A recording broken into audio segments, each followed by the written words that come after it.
Usus bocor, keradangan kronik dan insulin resistant, tiga benda ni sebenarnya bersubahat buatkan perut makin ke depan, craving manis tak henti dan letih memanjang. Macam mana ia berlaku?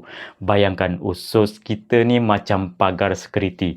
Bila pagar ni bocor, benda asing boleh bolos masuk dalam darah. Sistem imun jadi panik dan lepaskan tembakan merata-rata. Jadilah keradangan kronik. Kat sinilah bahayanya. Api keradangan ni akan kacau sel badan kita. Insulin ni macam kunci untuk buka pintu sel supaya gula boleh masuk jadi tenaga.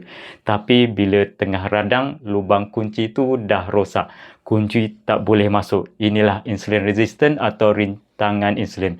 Bila gula tak boleh masuk sel, ia lekat dalam darah. Badan terpaksa pam lebih banyak insulin.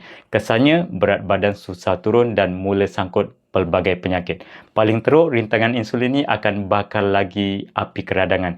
Ia jadi satu kitaran jahat yang tak putus-putus. Sebab tu bila kita nak repair badan, tak boleh fokus satu benda je. Kita wajib tampal usus, matikan radang dan baiki insulin ni serentak.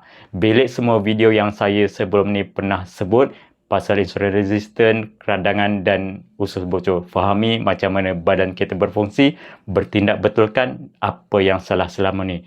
Tak nak lepas macam-macam lagi perkongsian saya.